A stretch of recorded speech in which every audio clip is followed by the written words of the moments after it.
Welcome everybody. It's finally Friday here on Tap Out Talk. I've got news, rumors, and spoilers. Consider yourself warned. Let's get into it.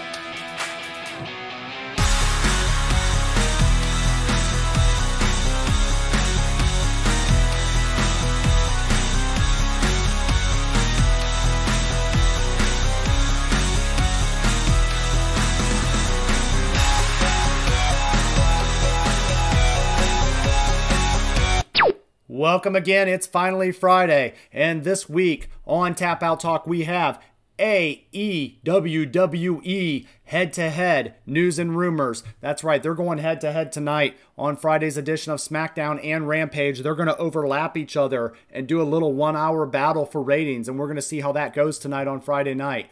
Also, I have Impact Wrestling news. I know we don't get to cover a lot of that, but there's been some major free agent signings in Impact Wrestling, and we're going to talk about that. So as I like to say, let's get right in. I want to start off with our feature story, Crown Jewels, the King of the Ring tournament and the Queen's Crown tournament in WWE. We are finally going to have ceremonies where we will have a king and queen of the WWE. I like that the WWE has gone this route. I like that we have the King of the Ring tournament, which is our traditional standard. And then I also like that we have the Queen's Crown tournament, which I love that crown. I love that more sleek look of the crown. So let's look at the brackets and let's see how this kind of shakes out. We're down to the semifinals at this point. So let's go over. And these are going to continue between Monday, tonight on SmackDown, and then also on Monday leading up to a finals match. Crown Jewels. So what we have in the men's King of the Ring bracket, we have Rey Mysterio and Sami Zayn. And Sami Zayn did take that match last week. And then after the match, Sami Zayn actually went up and tried on the crown and looked kind of goofy wearing the robe and or the cloak. And then also we had in another match, we had Cesaro versus Finn Balor. And Balor taking that in a competitive match over the much, very talented Cesaro. So what that leads up to is we now have Sami Zayn versus Finn Balor in our one side of the bracket. Also, in the other side of the bracket, we had Kofi Kingston versus Jinder Mahal.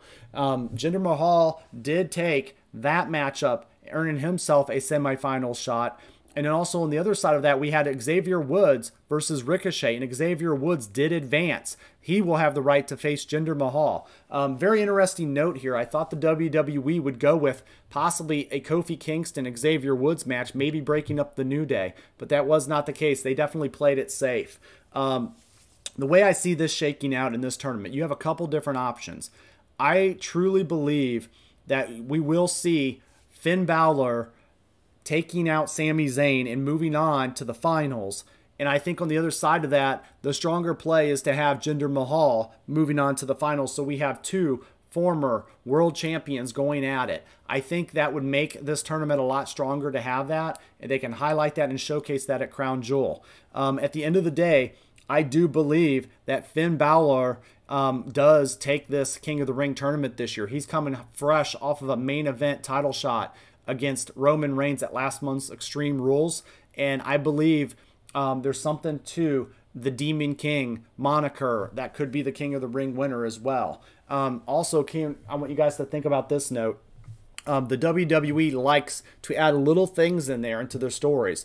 A lot of you guys that are hardcore fans know that Finn Balor, prior to being in the WWE, wrestled under the moniker Prince Devitt, all through New Japan Wrestling and all through the world. So WWE would love to have this opportunity to make him a king, and now it's King Balor, right, or the Demon King, and to kind of say to the world, well, you're a prince in any other territory, but when you come to the WWE, you are now a king, and you are the king of wrestling. So I think it's just too easy, and there's that little hidden jab to all the other competition of the WWE. Let's look at the female side. We have the Queen's Crown tournament. And then this is going to crown a first time ever Queen of the Ring or Queen's Crown tournament winner. So in the first, earlier rounds, we had Toni Storm versus Zelina Vega. It's a shame. Zelina Vega did move on. I really like Toni Storm. I really like what she brings to the ring. I'm a huge fan. I've called her many times the Chris Jericho of the women's division. She's got a great look. She's got a great wrestling skill set, and she just has a way of, drawing you into the program. Also, we have in an upset victory, we have Carmella over Liv Morgan. A lot of people were shocked. They thought Liv might go a little bit further in this tournament, but she was eliminated. So that now leads up Zelina Vega versus Carmella. On the other side of the bracket, we have Doudrop. You guys might remember her as Piper Niven from previous tournaments in the Mae Young Classics. So you have Piper Niven, aka Doudrop, on the main roster versus Natalya. She actually overcame Natalya. Poor Natalya never gets her moment. Honestly, I was kind of a little not shocked here because the WWE is pushing the younger talent, so they threw her in there. And on the other side of the bracket, they had Shayna Baszler over Dana Brooke, the Total Diva. Dana Brooke never seems to get that break either. And I don't think it's anything she necessarily has done wrong. I just think the WWE has failed to kind of really position her into, a highlighted program. And it's almost like the boat is now left and she's standing on the dock and we don't know the next time that's coming around. So, I don't think, I think Dana's career is, very buried at this point. So what we have now is Zelina Vega versus Carmella and Doudrop versus Shayna Baszler. So I feel like this is going to be very important to crown a first-time queen in the WWE. And so I feel like Baszler does go over Doudrop. I think that's very easy. I think Baszler can show her strength and kind of manhandle her a little bit. And then on the other side of it, I'm a little drawn. I could see Zelina Vega making this queen moniker work. I could see Carmella playing into the, Queen of Rhode Island type moniker as well. I am going to go with Zelina Vega versus Shayna Baszler. And at the end of the day, I got to make a prediction here of who wins this, Zelina Vega or Shayna Baszler. And this is a tough one for me.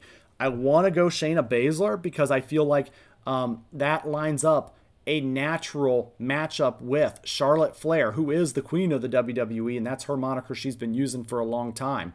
So I feel like Vega could pull this off, and I wouldn't be surprised, but I think Shayna Baszler does win this, and then I would not be shocked to see a post-match attack during the coronation ceremony of Charlotte Flair on Shayna Baszler. So I look forward to seeing that matchup a little bit more. So I definitely want to say Shayna Baszler in the Queen's Crown and the first ever Queen of the Ring. Our next story, you've never had an awesome friend like me. When you first looked the other night, if you were watching Dancing with the Stars, you possibly would have seen the Miz, and you would have looked at him and said, is this Avatar 2? It has taken forever for that movie to come out. But no, what you end up having is the veteran, the Miz, and his pro dance partner, Whitney Carson, danced a little quick step to Aladdin's Friend Like Me song the other night on Dancing with the Stars. The episode featured a special Disney Heroes theme, and there will be a future episode with the theme of the Disney villains, which should be fun to watch. I like that Dancing with the Stars is doing these themes to kind of highlight and have a little fun with it. The Miz danced as the genie, and that's why he dressed the part and looked really good and definitely won the judges' favor. The Miz continues to receive praise on this show from Dancing with the Stars judges. It is season 30. This show has been on for 30 years. He and Carson received a score of 31 out of 40 last night, which was above average for this episode. Congratulations to the Miz. This is the Miz staying relevant in the world, and really it's being a brand ambassador for the WWE. Remember, the E is entertainment, and the Miz is doing that, right? He shows that he doesn't need a title to be relevant, and his stardom does reach outside of just the wrestling world, and that's why he is good for the brand. And that's why it works with the WWE and The Miz. So a little fun show here. So if you are a fan of The Miz or Dance with the Stars, definitely check this one out. All right, now that we get to a little bit of weird news. What is up with Becky Lynch's CGI? So if the 21st century has taught us anything, it's that just because we have technology to do something doesn't mean we necessarily should. Mostly that premise can apply to the internet, right? But in our little pro wrestling world, it also, can apply to the WWE graphics that they've been using in these entrances. We've gotten used to it by now. Every time Roman Reigns comes out, we have the giant, Roman Reigns over, the head and his full body. as the tribal chief, makes his entrance. But what we haven't gotten used to is the now hovering above the stage when Becky Lynch walks out. It's a giant version of her head, and she has a big smile, and as she's taking off her shades that say "Big Time" on it, and then to the right of her creepy white teeth, it says Becks. So Big Time Becks. So she's using, that as her latest moniker, right? I can appreciate she's trying to reinvent herself, and I like the Big Time Becks moniker because she turned heel, and that's a clear changing of the character because people cheered for the man, and Big Time Becks is a heel. This is a lot like when The Rock turned heel and he became, kind of the Hollywood version, just like Hollywood Hogan in WCW. What I don't like, though, is this head's creepy. It's weird. It's just a head. There's no body to it. And the big time sunglasses, that kind of just, screams Sasha Banks, right? The boss. So I feel like they're kind of edging in on her character a little bit with this. So the reality is, this CGI stuff's a little weird, right? We've had Matt Riddle with birds flying out of his crotch when he jumps and flips off his flip-flops. We've had some of the, the big dogs from Roman Reigns in the past. And WWE likes to test this stuff. I get that it's a cost-cutting, but they got to think about when and pick and choose how they use this stuff and when. The floating head is just creepy and weird, and even though it's Halloween time, I don't know if this works at all. Our next story, the price is wrong. The $1 Million Man, Ted DiBiase, as you know, he's always said everybody's got a price. Well, apparently he does too, but it's not in the way he was thinking. Have you guys ever wondered how the $1 Million Man, Ted DiBiase, made all his money? Well, in some real life story and events, unfortunately, we did find out how he did get a lot of money that he should not have gotten. Following a federal government audit, WWE Hall of Famer Ted DiBiase and his sons have been ordered to repay millions of dollars. Ted DiBiase, a WWE Hall of Famer, appeared on WWE's NXT several times over the summer last year. However, after becoming implicated in a big embezzlement scandal, the $1 Million Man was faced with serious legal troubles in real life. The controversy centered on DiBiase's Heart of David ministry, which he founded in 1999, and the millions of dollars in welfare refunds it received after Brett DiBiase, Ted's son, was appointed Deputy Administrator of the Mississippi Department of Human Services. Wow. So he was tied into the government aspect of the scandal and then used the scandal to his advantage. Brett pled guilty to making false statements in December, and the state auditor Shad White issued an order on Wednesday requiring all parties involved in the case to pay set sums of money. DiBiase was fined $722,299, while Brett, his son, was fined $225,950, according to the Mississippi Free Press. Ted DiBiase Jr., a former tag team champion and a member of WWE's Legacy faction in the late 2000s, who is Ted DiBiase's son, is also reportedly owed $3.9 million. This is a shame to see that the scandals like this happen in the world, especially in the state of our world. And I know there's a lot of people struggling, and I know, there's a lot of good charities out there that are set up. I always, tell people, be careful and be who you donate to, and that where your money truly is going. This is a great example where a lot of people gave a lot of money thinking they were doing some good in the world. And then the fact of that they weren't, and they were actually, donating to a scandal and embezzlement. So it's a shame that charities have to get a kind of a bad name in this. So always be careful in that, as my announcement to you guys. But in this case, the price was wrong. Would somebody please finally let him in? Is our next story. There are reports of multiple issues that led up to the release of Bray Wyatt, real name Windham Rotunda, back in the summer. These were not the reasons for Wyatt's release, according to a reporter, but the number of issues that led to the decision to cut the former Universal Champion. It had been reported that Wyatt and others in the company were told that their release was due to budget cuts. But at the time, many people in the company reported that it was also was not the case, because Wyatt was a very strong merchandise mover and a known moneymaker for the WWE. His product was hot, and he was selling tons of merch. The news report says that while finances weren't the only reason for Wyatt's release, it was also one that led to there's many that led to his departure from the company, and we just don't truly know what all those are. It was also reiterated that it was not cut and dry. Rotunda has been rumored to be in talks with AEW and Impact Wrestling, but there's no solid word on where he's headed next. It's a shame that a lot of companies do hide behind the budget cut thing, and they just can't be honest with why somebody is being released, right? Or maybe this was a mutual thing, and maybe Bray Wyatt did want to be released so he could go be creative elsewhere. Here's the thing. He can't take with him the Fiend character. That's actually been given to Bliss.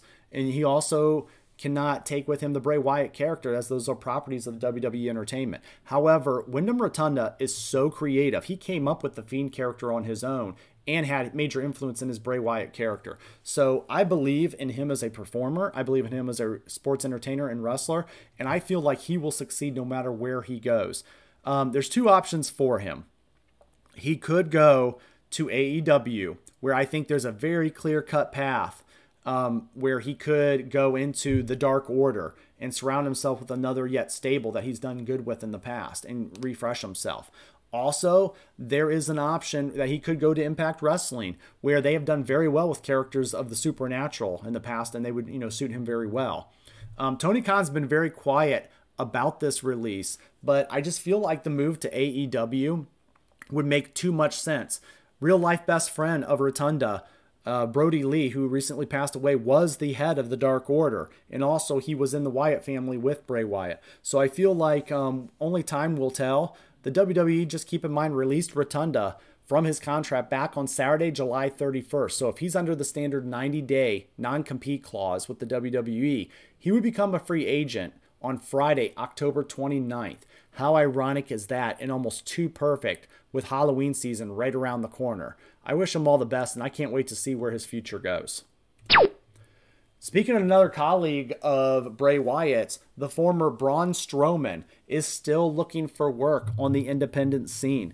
Strowman was very, very, voiceful in his opinions about how WWE was the only real show and he would never work anywhere else. Well, little did he know that that was true, but not by his choice. He, despite being a talent and being kind of a name in the WWE, has not had any interest whatsoever on the independent scene. And I think, one, because of those opinions, the indie scene is now teaching Braun Strowman a lesson. And in that, actually, Strowman claims that he's had talks with every three-letter company that basically in the indie scene that could ever want him, and he's just trying to weigh out his options. I think he's trying to save face. But Black Label Pro Wrestling actually said and offered him a job kind of as a joke, and they said, well, you'd be a great addition to our janitorial staff. And they said they would just make him mop up the floors, which I thought was hilarious. And they, put him out there on Twitter with that. I looked at this and I said, this is the industry teaching Braun a lesson. But also, this was smart of Black Label Pro to give themselves some recognition, because I've never heard of them until this. So, that's a way to kind of get themselves a little mainstream. Who knows? The janitor gimmick might work for Braun.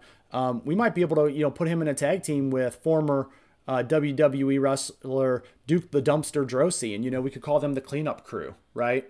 Just kidding, but I thought it would be gimmicky as the 90s for this portion of the story. And on a more serious note, there are rumors that Impact Wrestling is in talks with Braun Strowman, and he would be making an impact there under the new name and moniker Titan. I like it. I think Titan would be a good name for him. I think, Impact could use a big man, and it would make sense for him to go there. The company would need him. He kind of needs something like that with the company to get on TV again. The name Titan is nice because that's a nice rib against the WWE and their headquarters, Titan Towers. So I think, a big man named Titan, that's just got a nice feel to it. And I do see that Braun might be able to actually make an impact as a Titan. Next, we have the Iconic Duo. There has been a lot of pleas and ploys for Impact also to look at signing the Iconics, formerly Billy Kay and Peyton Royce from the WWE fame. Real names, Jessica McKay and Cassie McIntosh. So again, the Iconics themselves cannot be signed, but the talented young ladies on the mic can be signed, and breaking news, have been signed by Impact Wrestling, and they will now go under the name The Inspiration. I like the name The Inspiration. I think it fits these two ladies, And Impact previously announced that the tag team formerly known as the Iconics would be making their debuts at the Bound for Glory pay-per-view later this month. And now it's been announced that the Inspiration will be challenging the Decays, Rosemary and Havoc for the Knockouts tag team titles at Bound for Glory. So, the smart by Impact Wrestling to go ahead and grab these ladies off the indie scene. They need talent. They need recognizable names. And it was smart to go grab these ladies because they are good on the mics and improving on the ring. I know they didn't, work out so well in WWE, but they were iconic in their own way and entertaining. And I wish them all the best. I'm glad to see that they were able to still find work in the industry and still be able to remain as a functioning tag team. And I really do think Impact and Bound for Glory will be a good landing spot for them. And in our final story, spoiler alert, you have been warned again. Full Gear, the pay-per-view for AEW in November, recently potentially has had their entire card leaked. A photo recently surfaced on the internet of AEW President, CEO, General Manager, and Head of Creative Tony Khan at the October 10th NFL game between the Tennessee Titans and the Jacksonville Jaguars from a video profile. Khan is showed holding a notepad with the Full Gear notes scribbled on the piece of paper. Most of the handwriting is hard to make out, but it looks like his plans for Full Gear may have been revealed. I want to note on Wednesday how Khan appeared on the My Mom's Basement podcast and confirmed that Hangman Adam Page versus AEW World Champion Kenny Omega will happen at Full Gear. It's an interesting note, right? What they were able to pick up. And, the fans, they are clever in today's day and age. And, some people criticize Khan for carrying around notes. But I love the fact that, he's thinking about AEW 24/7, even when he's at a Jacksonville Jaguars game, an NFL pro football game. He's still thinking AEW and still, keeping that in his mind. I love an owner that thinks about that and is passionate about what he's doing and always trying to think about what to do next and stories that lead to things and not just rewriting scripts last minute. So here were the following matches. If you guys want to know, continue to listen. Here's what the following matches were on that piece of paper. Hangman Adam Page versus AEW Champion Kenny Omega. We know that it's now confirmed and going to happen at Full Gear. I like this matchup. I think potentially Adam Page could be made and finally rise to the top if he does beat Omega. We also are looking at Jon Moxley taking on Bryan Danielson. So Daniel Bryan's versus Dean Ambrose, basically. I like the fact that Jon Moxley versus Bryan Danielson. We'll get Bryan Danielson's, first pay-per-view event. The Inner Circle versus America Top Team. MJF versus Darby Allin. CM Punk versus Wardlow. That's an interesting matchup, and I think that would be more of a build towards a CM Punk MJF matchup, which would be amazing on the mic. We also on that paper had Thunder Rosa versus Jade Cargill, Adam Cole versus Christian Cage, which just makes sense after the last pay-per-view and how that ended, in addition to the Young Bucks versus the Jurassic Express. Again, I think it makes too much sense with the way the storytelling ended at their last All-Out pay-per-view. And then finally, Cody Rhodes versus Malachi Black or Andre Elidillo versus Miro. So I think a lot of these matches will come to fruition. I do think this was a legit spoiler. I don't think Tony Khan was trolling anybody, but I will be watching AEW and excited to see what happens. Guys, that brings us to the end. It's finally Friday. We're going to get AEW versus WWE head-to-head tonight. I want you guys to make it a great weekend, and thank you for watching. Tap Out Talk. Like, share, subscribe. You know how this works. And it's not goodbye, but for now, it's game over.